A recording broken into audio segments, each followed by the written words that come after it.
Hey folks, welcome to Affiliate Nerd Out Deep Dive Edition. Today we'll be talking about calculating conference ROI for businesses, and we'll be answering that big question of which conferences are actually worth the investment and how do you prove it. Most companies out there are still guessing. You go to an event, you have this great conversation, you come home feeling like it went really well. But most companies don't have a clean way to show leadership the true value and return on that trip. And that's going to end today. We're breaking down exactly how to measure conference ROI, what metrics actually matter, and the simple framework that you can use to justify or challenge your 2026 conference calendar.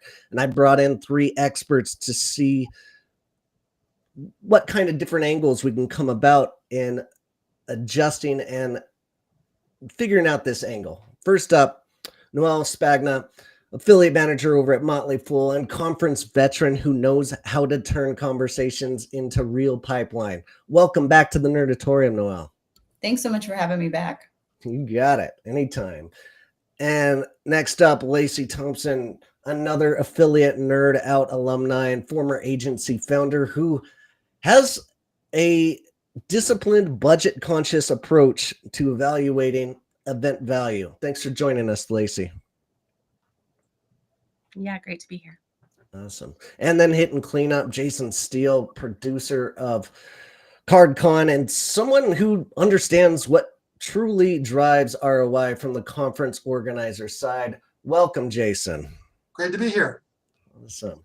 And today we're going to cover formulas, benchmarks, follow-up processes that help teams stop relying on vanity metrics and start connecting conference spend to measurable revenue. So let's jump in with our first question.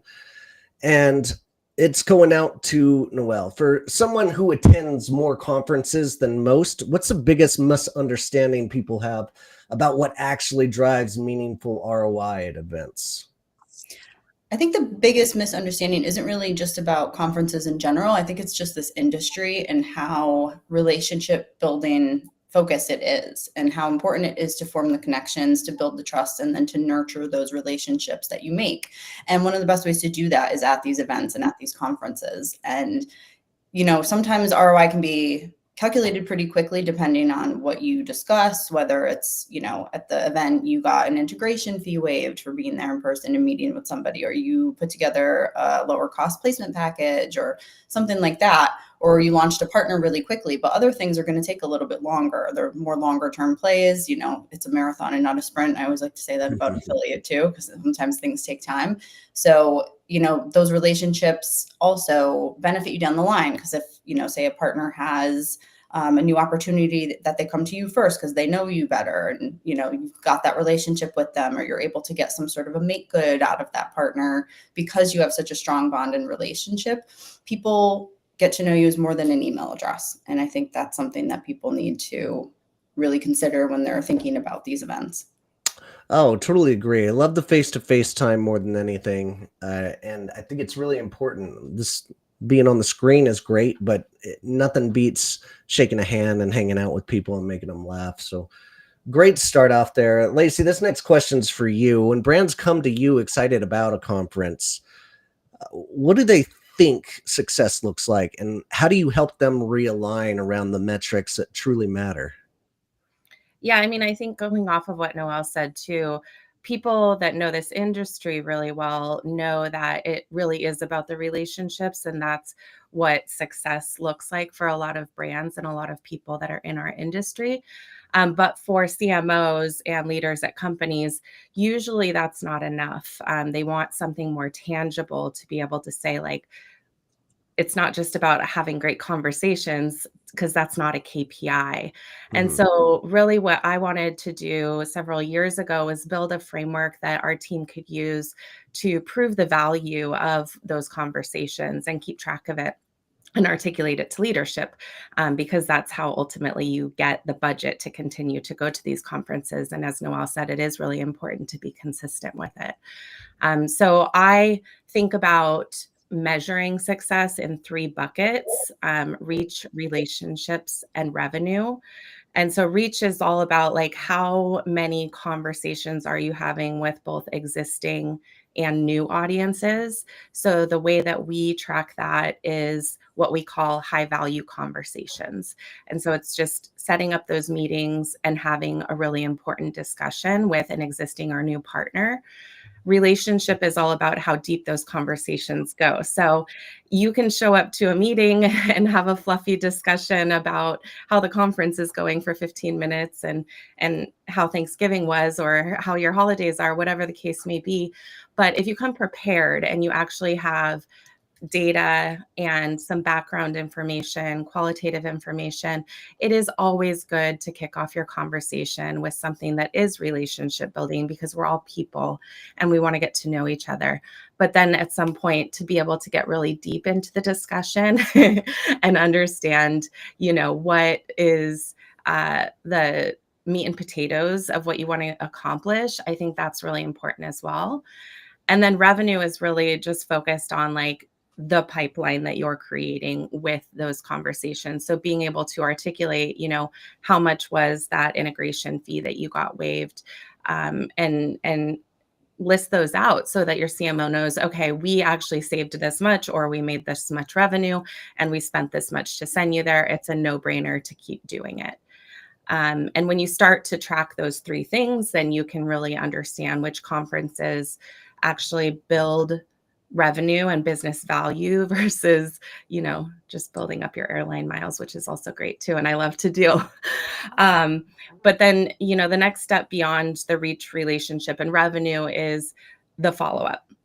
And I like to track follow-ups in three categories as well. There's, a generic follow-up. Not every conversation is going to go super deep and have tons of action items coming out of it, but it's still important to follow up and connect the conversation that you had to who you are via email so that you can continue to build that relationship in the future if need be.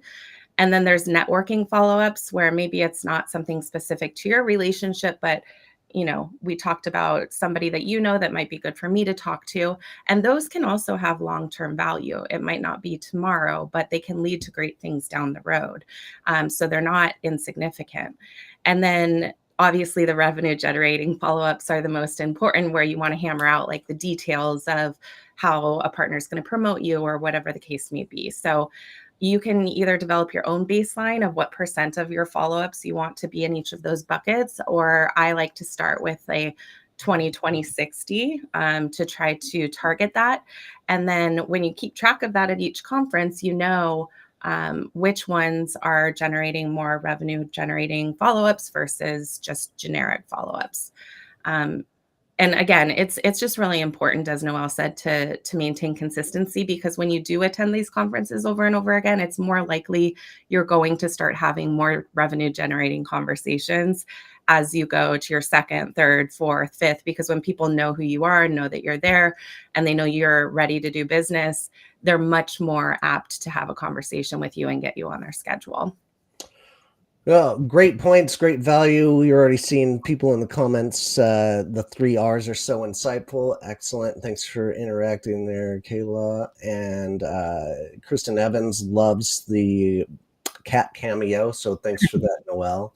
And Lacey, going off of what you're saying there, I find, yes, even if you just network and hang out with somebody, it's always important to put them into your CRM, take some notes, and make sure that that relationship is going to nurture for the future. Even if you don't have an action item today, you never know who you're going to meet and want to hang out with.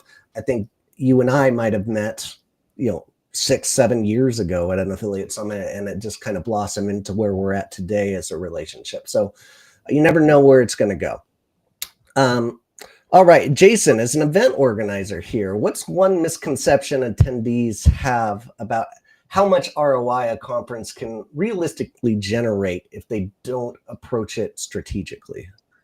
Yeah, I mean, Lacey makes great points about really quantifying it, but there's a lot of unquantifiable, which I think she touched on, that you just can't.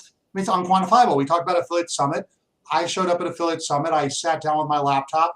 The guy sitting at the same table as me after a few minutes says, "What do you do?" I'll cut to the chase. We've done 6 figures of business together, much more than that. I had a very, very strong business relationship with this company over the years. And it all started because I just sat down Yeah. Did everything on my schedule and worked on my laptop. So there's this unquantifiable aspect to it. And, I'm a small business owner, I'm a freelance writer, consultant, etc. For me, I don't, have to produce a spreadsheet and show it to my boss, say, can I go next year? Yeah. I use my freaking flyer miles and hotel points to go to these things because I'm an expert in that field. But then at the end of the day, I look at it and I say, hey, did anything come out of that? And I've had, and this is extreme, but I had one person I met at a conference 10 years earlier call me up and say, hey, I want to do business with you because I remember meeting you and I remember you're a credit card expert. So sometimes it's unquantifiable. And frankly, there's a little bit of maybe a conflict of interest, right? Because an employee might want to go to a conference and get his or her name out there and make all sorts of contacts that are going to be valuable to them and their career for many years forward that may or may not be valuable to the company next year. So that's a factor to consider as well. After attending, you can see some of the badges hanging on my wall. I've attended dozens of conferences. I've spoken at dozens of conferences. I've produced a dozen conferences myself. The intangibles is what I'm going for. Another conference producer told me years ago, your job isn't to book a hotel room and make a catering order.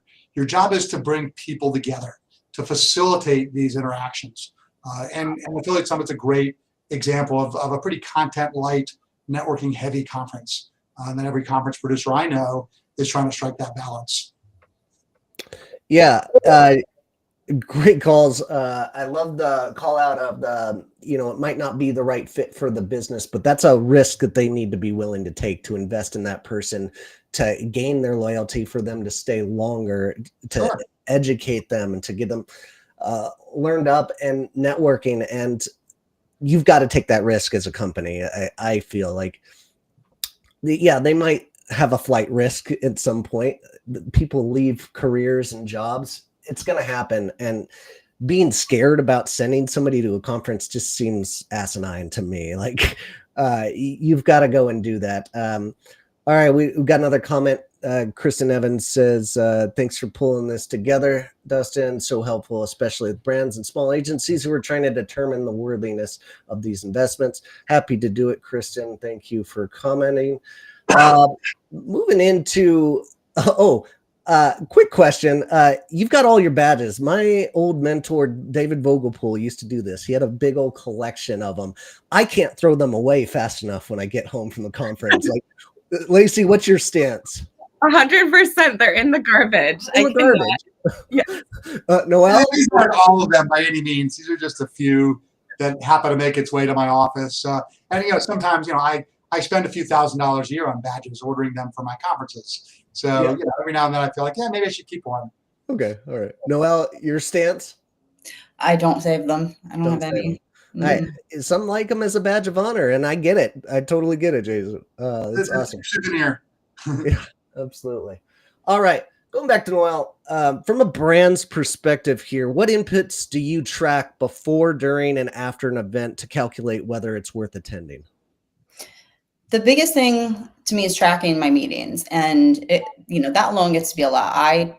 Every conference I have a notebook with me at my side all the time, because if I'm not writing everything down, I'm not forgetting, I'm going to forget things. And, Affiliate Summit West is coming up. That's probably the one where I have the most meetings. And usually I have anywhere between 25 to 30 meetings. And I tell people that, and they're like, where do you even eat in that schedule? But I try to fit in as many as possible, because again, for us, it's what new partnerships can we bring to the table? What can we do to strengthen the existing partnership relationships? And you have to put that time in to meet with these people. So again, it's just writing everything down. And then I have a tracker internally that kind of just, allows me to put down like all the partners that I met with, kind of what we discussed, whether it's, again, a new or existing partner, and then just looking at like what the potential is. And I track it like months after. Like, I'm still going back to conferences and people I met in 2024, because again, some of them take time. Like, certain relationships take months and months to launch, and again, we're finance. So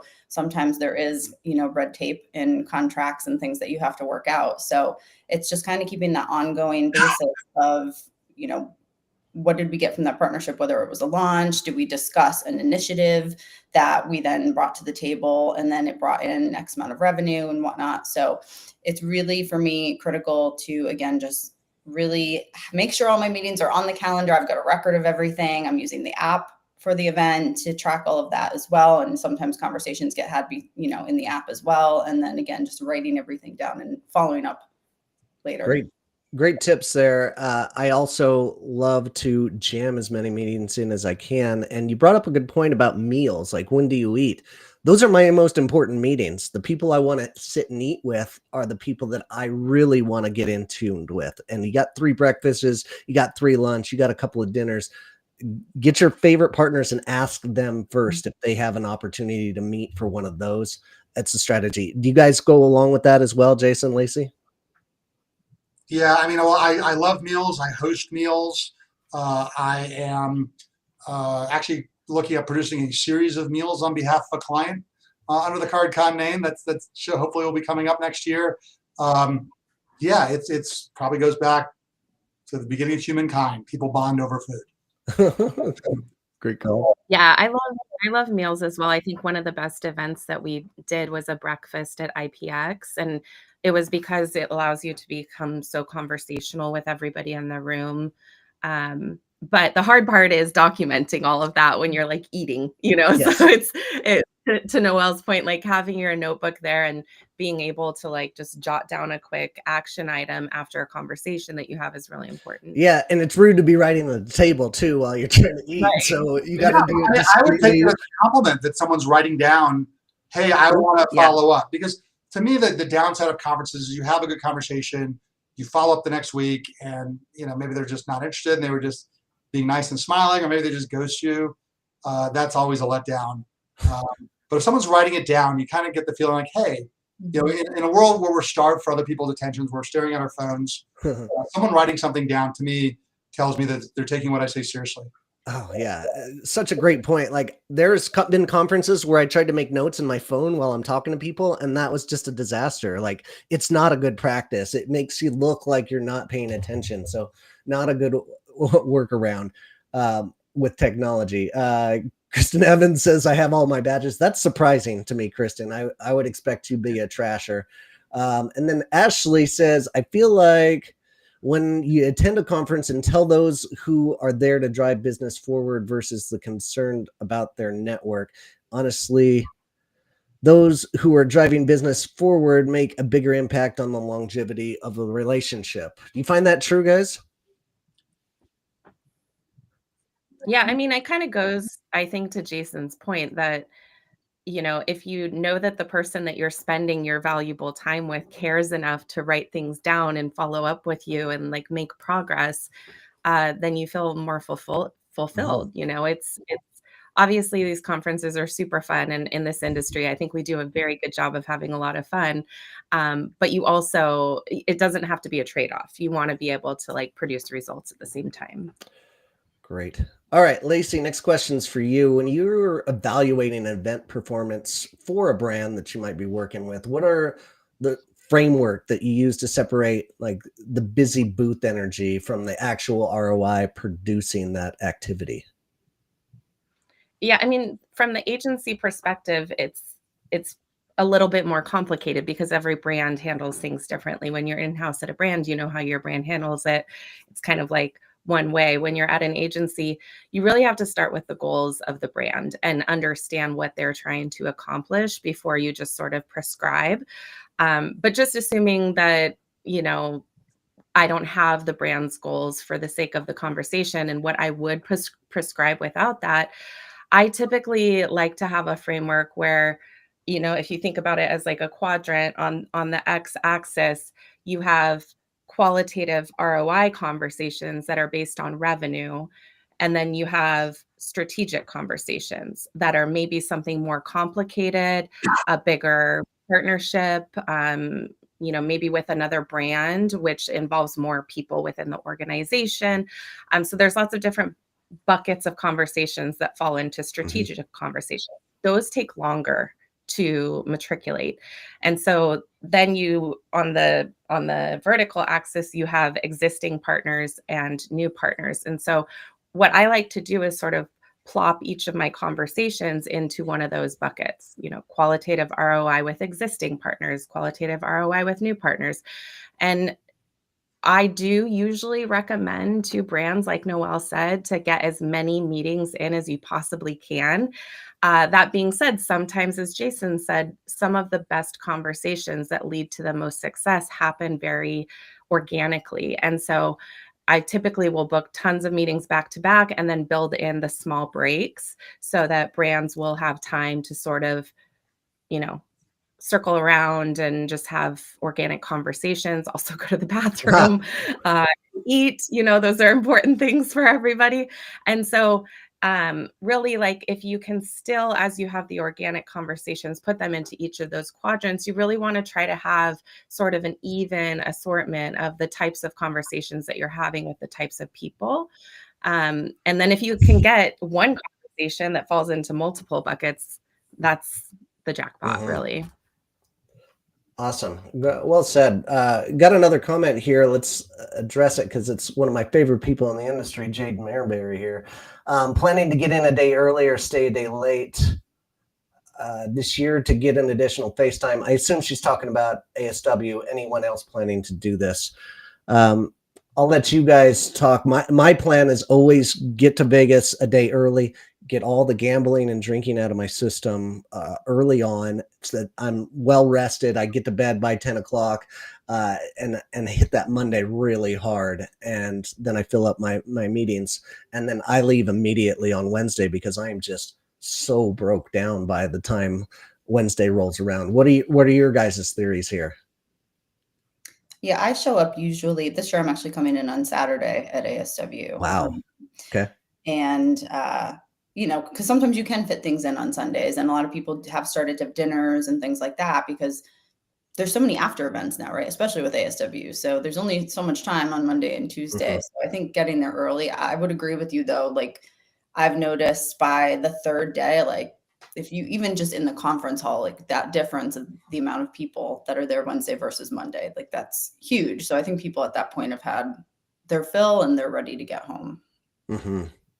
Agreed. What do you got? I'm kind of, I'm not good at that. First of all, I live in Denver and there's 18 flights a day, probably more than that between Denver and Las Vegas. So I'll fly out Monday morning and I'll get there. Okay. And then when I'm done with my last meeting on Wednesday, I'll just head straight to the airport and, be home by dinner. And it's such an easy thing for me. And I probably do that too bad because one year in particular, I remember a friend called me and said, "Oh, I'm here with someone you want to meet." And I said, "Well, I'm already at home." And so Las Vegas, I say, is kind of across the street from Denver. And with flights, multiple flights an hour, it's very easy for me to just go home as soon as I feel like I've finished my last meeting. Maybe I should probably stay a little bit longer. Yeah, for sure. That is a quick flight.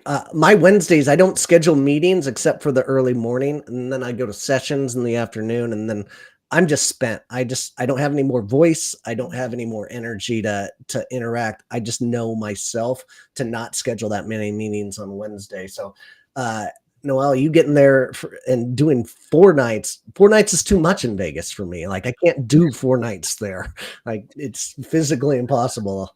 Well, I have a friend in the industry. It's their birthday weekend. So all right. I'm celebrating. All right. So you're doing cross duty. I got you. Jade, that's my plan every year, says Ryan. Thanks for tuning in, Ryan. All right. Next question, going off to Jason. As a conference owner, what's the most reliable indicators that an attendee or sponsor will generate strong ROI from your event? A lot of times what I'll do is I'll send them a list of, companies and titles, or sometimes even names, companies and titles from the previous year. And they look at that and they say, "Oh, wow, yeah, these are definitely people I want to meet."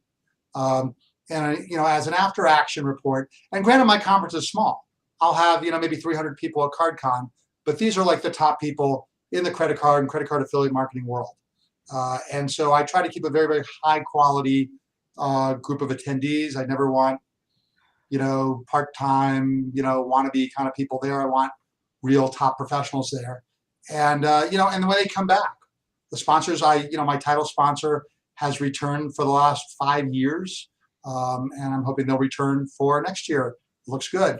So I get a lot of returning sponsors. I get a lot of returning attendees. That they don't come back unless they're delivering value. And that's, for me as the conference producer, that and obviously the feedback they give me. Hey, was this of value to you? And they say yes. I say, why? And usually it's because they met the right people, not because they thought this presentation was amazing, which they might have. That doesn't give you direct ROI. It's, did I meet the right people? Did I shake hands, do the deals, and follow up?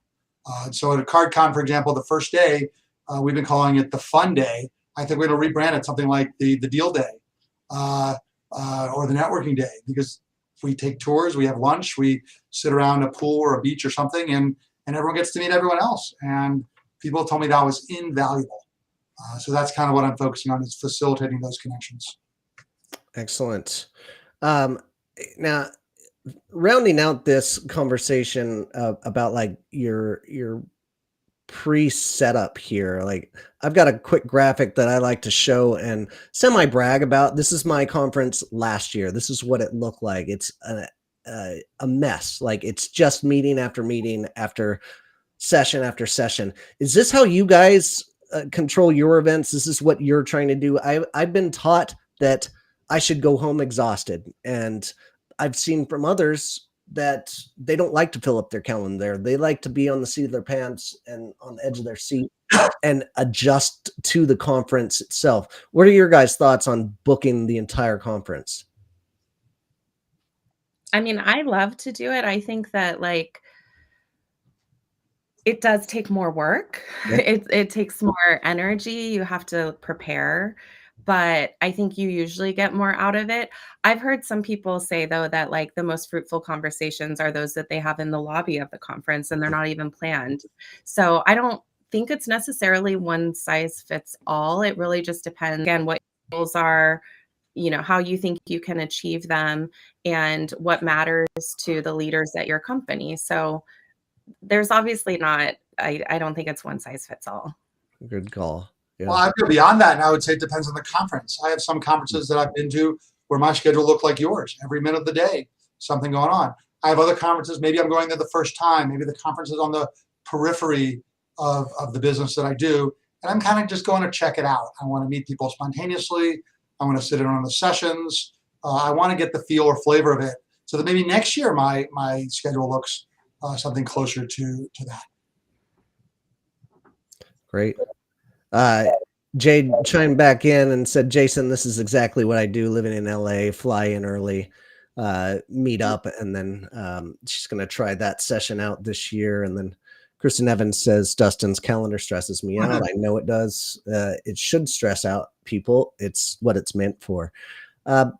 What about, this is for all of you guys, what are some reasons to meet that you guys like to do when you're making your schedule?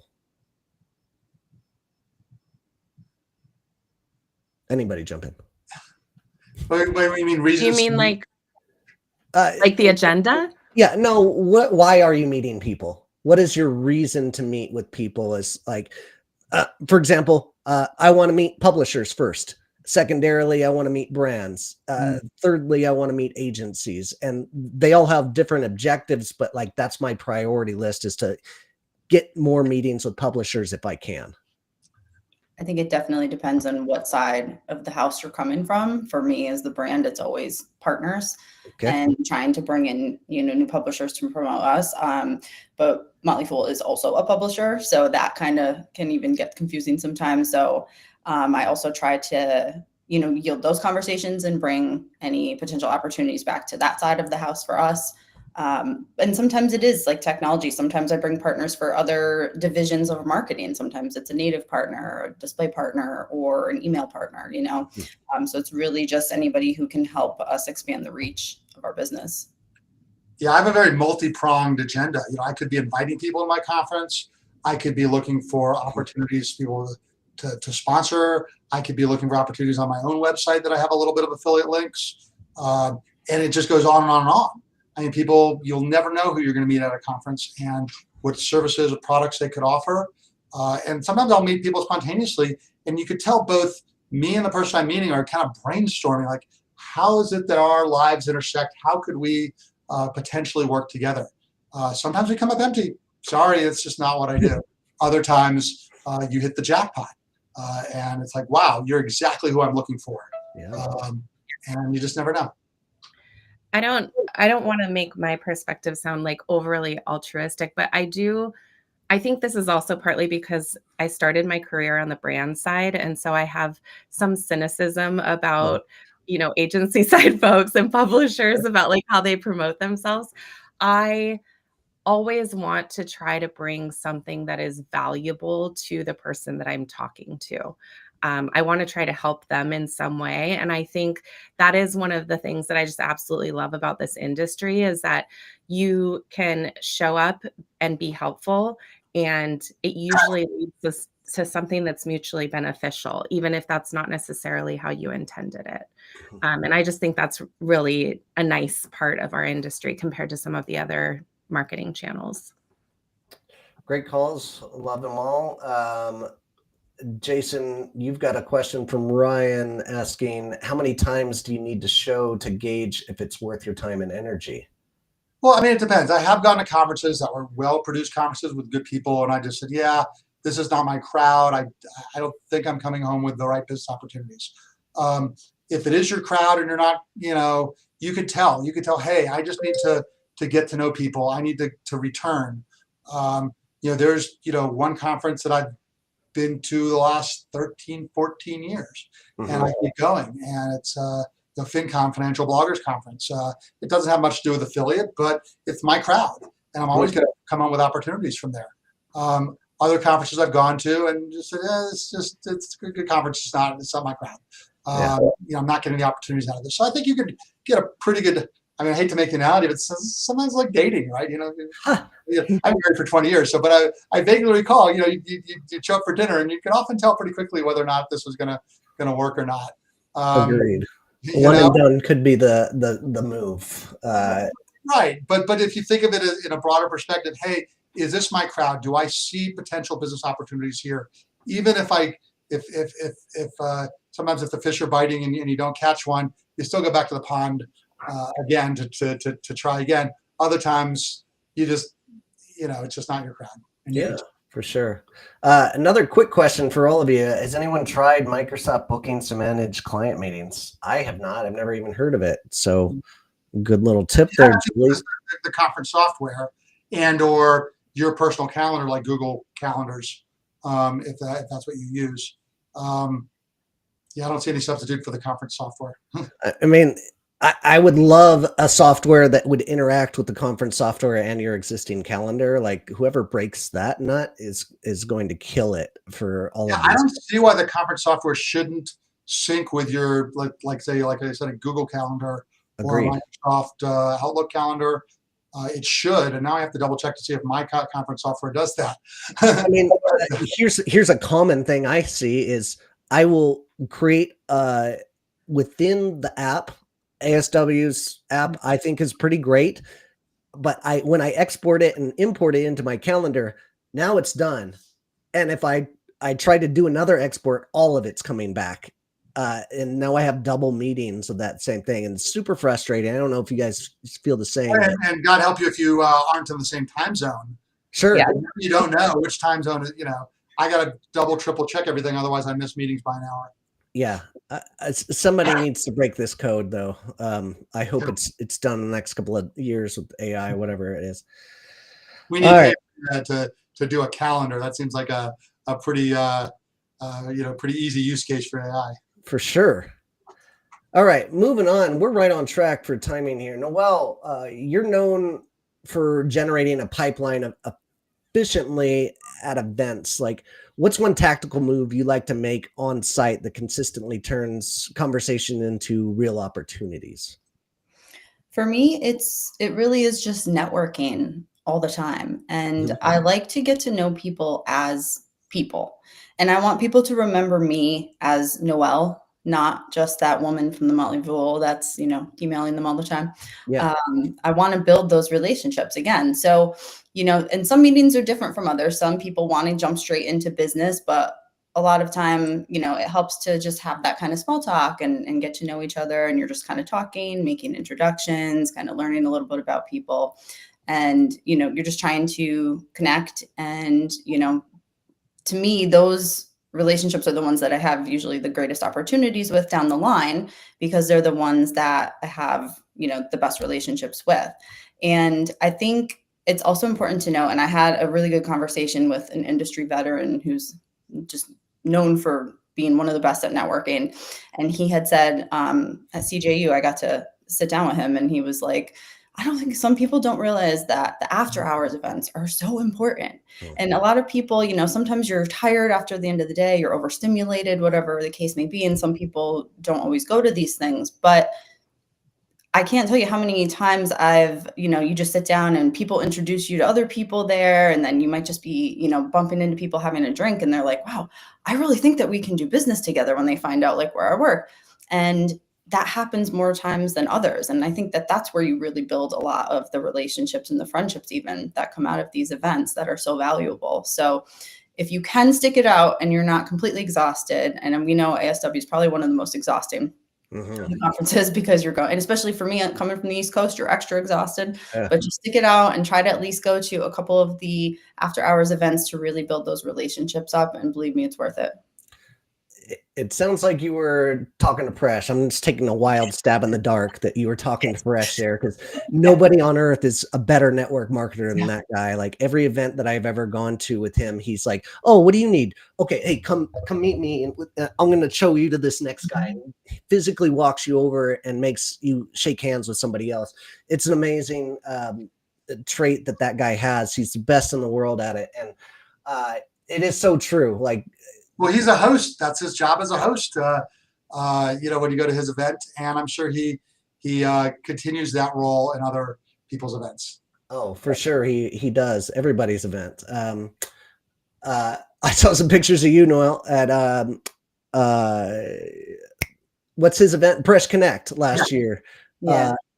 And that thing starts at 10 p.m. and it just goes to your point, like prepare for this. These 3 days, like you got to do what you got to do. You got to take a Red Bull at 5 o'clock when you're not a Red Bull person. You got to do what you got to do to make it through these kinds of things.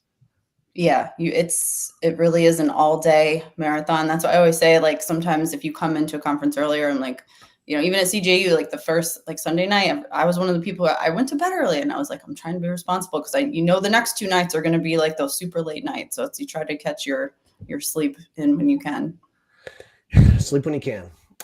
Lacey, next question for you. What pre-event or mid-event strategies have you seen brands execute that significantly increase the quality of the meetings that they're capturing?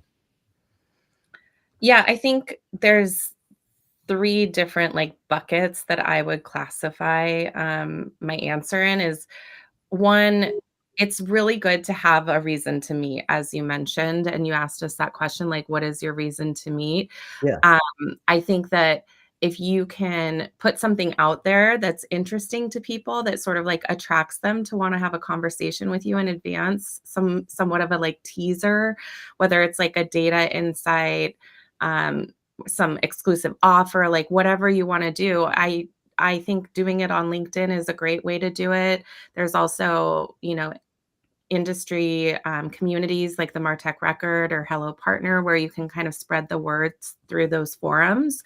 I actually did that for this webinar by creating the conference ROI tracker and guide as here's something that you guys can have that could possibly help you with going to conferences, as something helpful that attracts people and makes people interested. And then when it comes to the prep, oftentimes the prep starts months in advance. So scheduling all your meetings, having that clear agenda, putting your cell phone number in the meeting invite so that last minute you can make adjustments if you need to. Making a one sheet with the data for existing partnerships, making a one sheet for why new partners want to work with you if you're meeting with somebody new. So I tend to take a more like prepared and quantitative approach to these conversations. Um, and then you have the data at your fingertips. Obviously, you want to build that relationship again to start off the conversation, not just jump right into it. But then once you've gotten to know each other and you've built a rapport, then you can jump right into the data so that you can like get things done more quickly, rather than having to follow up on those types of things afterwards, which slows down the progress. And then some of the like splashy things that I've seen people do really well. I don't know if I'm cutting out a little bit, but uh, a friend of mine actually that I met through the industry, Brooke Partolo, long ago, she didn't want to do like a $35,000 sponsor at one of the big conferences. So instead of doing that, she rented a private jet and she took a bunch of people from the conference at e-tail to Las Vegas for the night, gave them all some Whoa. gambling money. Wow. I will tell you, every single person at e-tail at that event was talking about it, and everybody knew about, at the time it was Steelhouse Media. And so like doing something really creative and out of the box, if you do have the extra budget, can be really impactful. But I think like some of the generic sponsorships where they just kind of blast your name out isn't really great. But if you can do something meaningful where you can engage with people, like that breakfast that I mentioned, where you can have like real conversations, or if you're going to speak on stage, try to think about something that really matters to your target audience and try to have a strategic conversation, but also give them something really actionable that they can take away, because people hate going to conferences and just hearing like fluffy pontification of like self-promotion, Yeah. and they're like, I just wasted 30 minutes of my day listening to that. I'd rather have something that I can like take home with me and take action on. Oh, great calls there. Thank you for that asset. I put the link down below, dustinhouse.com/conference and dustinhouse.com/conference1. These are the assets that Lacey put together. Thank you so much for doing that, Lacey. Appreciate it. And these are takeaways for free that anybody can go and get and check out. So that is a really interesting jet story, the private jet. I love the concept. I hate the concept of missing out on the rest of the conference for like 24 hours. That seems it makes me a little bit anxious, but I get the point. It's an incredible story and a way to like lock those people in and give them that kind of experience. Jason, anything that you've ever done or seen like that? Look, a couple years ago, Wells Fargo threw like a huge party at CardCon. I mean, like they bussed everyone out to like a ranch, and people got cowboy hats and electric guitars. Those celebrities, but really, what I found was that the sponsors who get the most out of it are frankly the ones that send the people. I have had sponsors who have spent good money, and I'm happy for them. And I've told them, send a lot of people, shake hands, make the rounds, build those relationships. Some take my advice, some not so much. So really, if you're a relatively small sponsor, like let's say you host a dinner, you could do that for a reasonable amount of money, and you could send 2 or 3 people to that dinner. And those 2 or 3 people can walk around and start conversations with everyone there, and they get the most bang for their buck, for sure. The people who maybe throw a large party but don't spend the effort to send their people there, I think get less return on their investment. Great call. And we try to do really creative things at CardCon. We've had a Meet the Speaker Lounge, which I just kind of invented with one of my sponsors, where the speakers would come out and you'd shake their hand and talk to them. We've had, Capital One has sponsored a freelance attendee sponsorship where freelance writers would come and we'd waive their attendance fee, and they would give the sponsor some love on their social media. Nice. So it's kind of like, I like the conferences. I want to be one of those conferences where the organizer works with the company to develop a customized sponsorship package that meets their business goals. What I hear is that the larger conferences are like, this is what we offer, take it or leave it. It either works for you or it doesn't. Have a nice day. I never do that kind of company. Yeah. Such a cool call on I like the speaker side room. That's a really good idea for after that hour. One of the greatest sponsorships I've ever purchased was at PI Live last year in London. They did $5,000 and they will create the dinner for you, and they will get you 10 people that are ideal for who you want to meet with at the conference, and they coordinate it. It was a brilliant idea, and I wish more conferences were going out and do that. I absolutely do that every year at CardCon. It's often a fintech. We've even had a politically oriented media relations company that say we want to host a dinner or a lunch, and we want to have these specific people, and I'll share with them my guest list. And the big value add for them is me as the producer. People who, I'm well known within the credit card circle, that if I reach out and I personally invite you, my response rate is pretty close to 100%, especially if you're in town. The people who don't come are the ones whose travel arrangements don't allow it. Yeah. Because they know the conference producer is inviting them. It's usually a good idea to be there. Awesome. Noelle, any stories from you, favorite sponsorships or events that you've ever gone to? Yeah, I mean, most recently, I did my first CJU back in September, and two quick things. Price.com and Trade Doubler did a yacht party of kind of just a afternoon of sailing before the event started, and that was really wonderful experience because who doesn't love to be on a boat in the Pacific? And then something that CJ actually did that I hadn't really seen at a conference. I think network conferences you can do a little bit more because they're a little smaller and there's a little bit more flexibility, but they actually did a lunch of just finance brands and, finance kind of publishers and things like that, where we all just got to sit in a room and have lunch. And, I said it was so valuable. I got to sit in there with like Bank of America and JP Morgan Chase and just bounce ideas, hear what, they're thinking about in terms of finance and fintech moving forward and AI and all of these developments that affect the finance industry. And we all just kind of got to spend that time together. And I know they do that for different verticals. So I thought that was really valuable too, to kind of just, they serve lunch anyway, so why not gather these people into one room and really, pick each other's brains. Smart. All right, Jason, moving to you, from an organizer standpoint, what underutilized elements of a conference, whether it be sessions, networking structures, what tends to be or produce the highest ROI for attendees?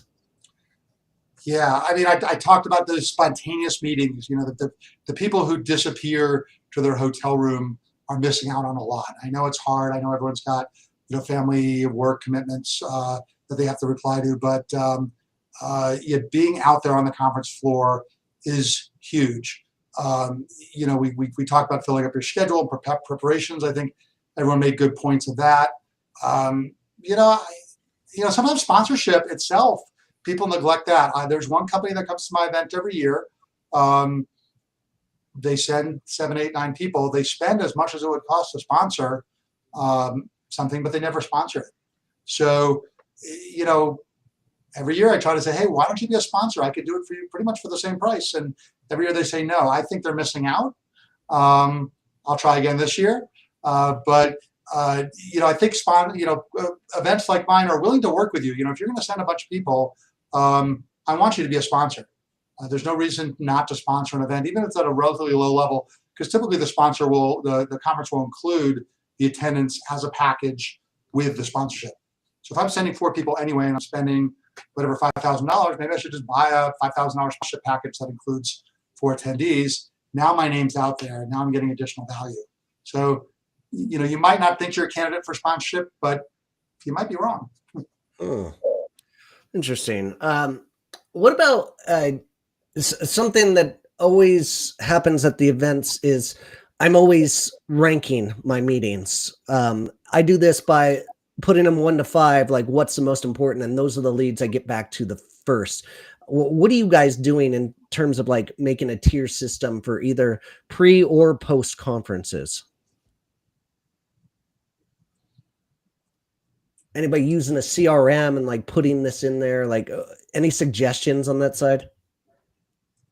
Oh, I'm not that organized. I'm prioritizing it by, what I think the biggest return is going to be. To the extent that I have to triage when my calendar looked like the one you showed, it's obviously more of the friendly meetups that maybe I even those I want to meet up with my friends the periphery ones, the ones that's like, where I know some companies trying to sell me their product that I probably aren't going to ultimately purchase. Those are the ones I'll probably triage out. Okay, cool. Yeah, I think as you become more experienced, you start to get a gut instinct on some of this stuff. So Sure. I don't necessarily have a system other than like the follow-up conversation documentation that Noelle and I have both touched on, is just like having all of the action items listed out. But I usually know the ones that I want to follow up with quickly because I know that they're going to be the most impactful to the business. And I literally go in order, like in my notebook, every single meeting, and I go one by one to make sure they're all done at once. And then some people email me first before I even get a chance. So I kind of just put them all out there, and then I kind of handle the conversations as they flow. Yeah, that's a good strategy. In my notebook, I'm ranking them 1 to 5, like what, and get to the ones first, and then so on and so forth. But at that same time, I'm also making my mental notes and adding that into my CRM for the future as well. Those notes, the ones like I never stop until I get a hold of them, because there's ghosting that happens at every single conference, but I'm going to find a way to get a hold of them and if they're really that important to me. All right, last 10 minutes here. We're going to get into the forecasting and choosing the right events. So we'll start off with Noelle. As someone who sees an event at the ground level, what signals tell you an event is trending upward or might be becoming less valuable to you? I think a lot of this comes down to what you hear people saying on the ground floor when you're at the conference. Mm-hmm. And at the end of the day, you're never going to please everybody with the way that you run an event. But I think that there are certain qualms that people as a whole have at certain events and certain changes that are made. For instance, just ASW and ASE had made the change about putting buffers in between the meetings. And this is something that I had given feedback on before, and then they did it because, you can't get to one end of that conference or one floor of that Marriott to the bottom with no buffer in between your meetings. So you end up missing things. And I think that alone, that change really helps a lot of people. And so I think some conference organizers are really willing to listen to that feedback from the attendees and say, okay, what can we do to make this better so that people keep coming back? So I think just listening to what people are saying at the event, and if you kind of see things taking like more of a negative tone than usual, you can kind of see like, well, maybe there's some more changes that this event needs to make. But I think that in our industry, there are a lot of wonderful events and wonderful people that are holding these events who really put their best foot forward in trying to make these such a special experience for everybody.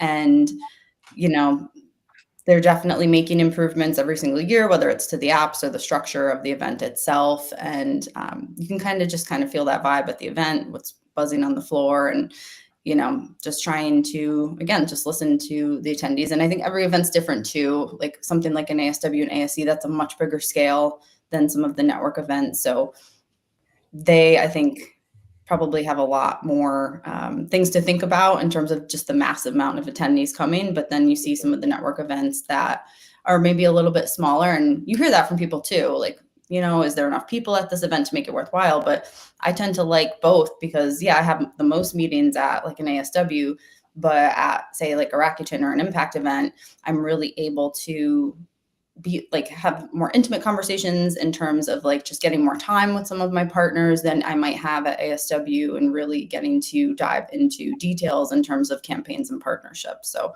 I think there's a lot to be said about both types.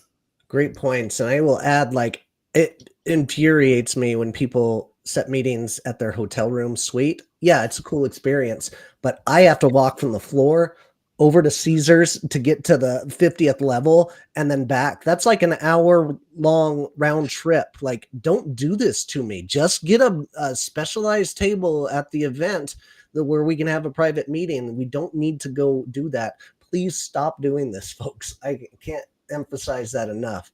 I guess it's so deceiving, is it not? Like when people are like, "Oh, it's at the Cosmo," and you look, and it's like, "Oh, it's right there," and then a half-hour walk later, you're actually at the conference. Vegas miles are way longer than realistic miles. All right, Lacey, we've only got a few more minutes here, and I want to get to this. When advertising brands on next year's conference calendar, what are the criteria to use to decide which events are worth the investment?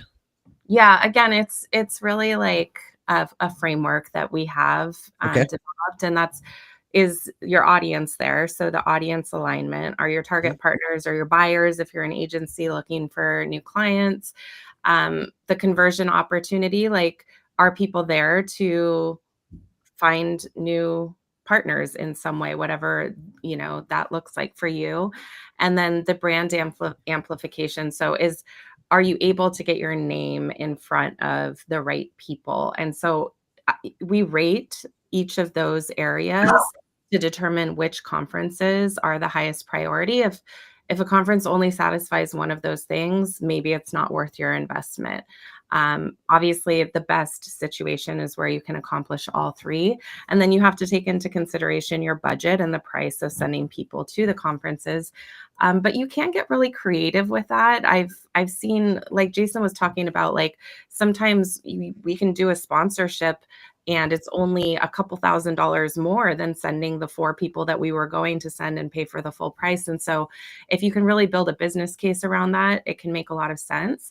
I would also just like throw in there that sometimes conferences are good one year and crappy the next, and you can't land on a crappy year and then think, oh, this isn't going to work next year. And if the conferences are taking that feedback and making the adjustments, as Noelle said, sometimes it's worth giving them another shot. Like you shouldn't totally write it off. Great call. Second chances are worthy. If enough people are telling you that this is a good conference, you should be going to it.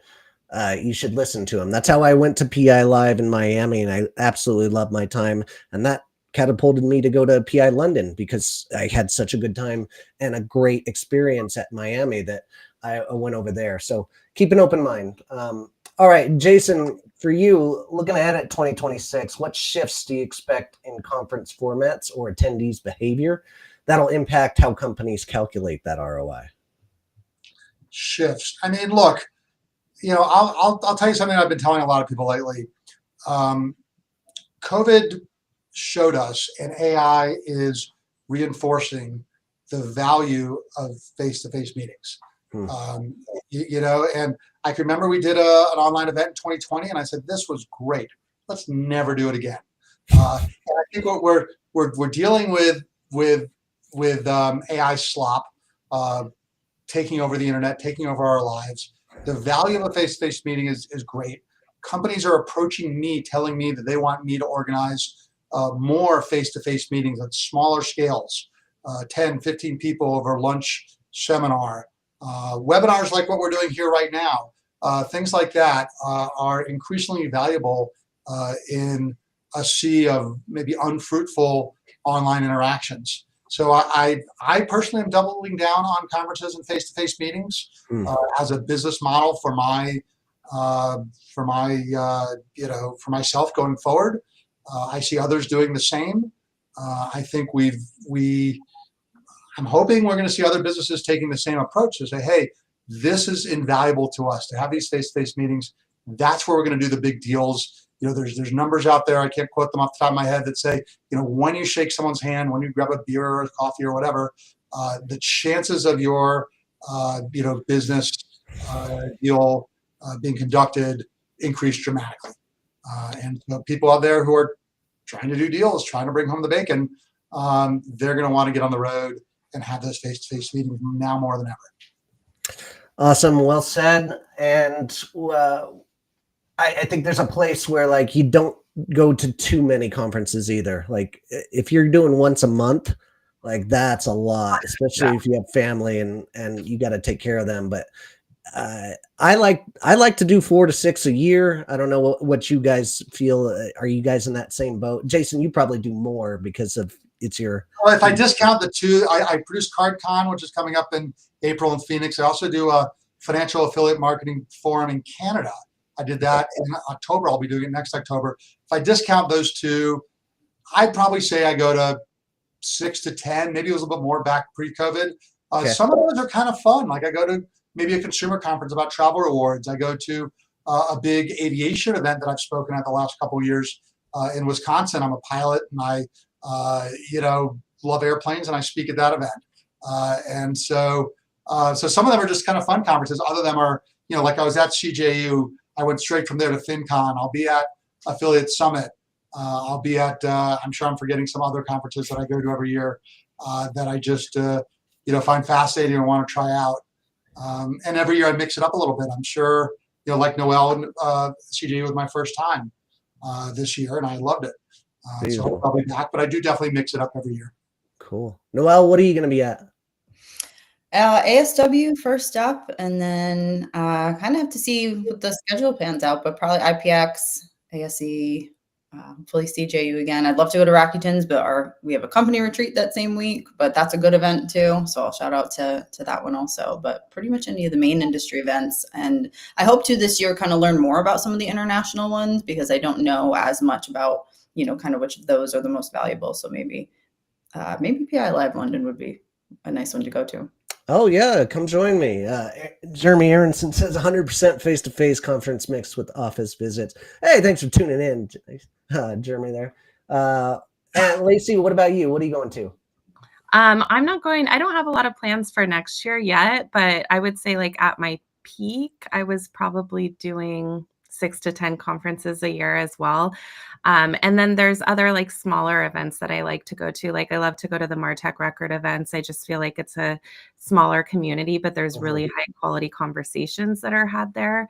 And it's not as much of a commitment as a conference. I don't come home from that like exhausted, it's just like an afternoon in LA or New York or something like that. So there's a lot, and I enjoy conferences outside of just the affiliate specific ones as well, because I think that you have an opportunity to meet with people who are focused on all of the marketing channels, and you also have an opportunity to meet sometimes with more senior decision makers within organizations.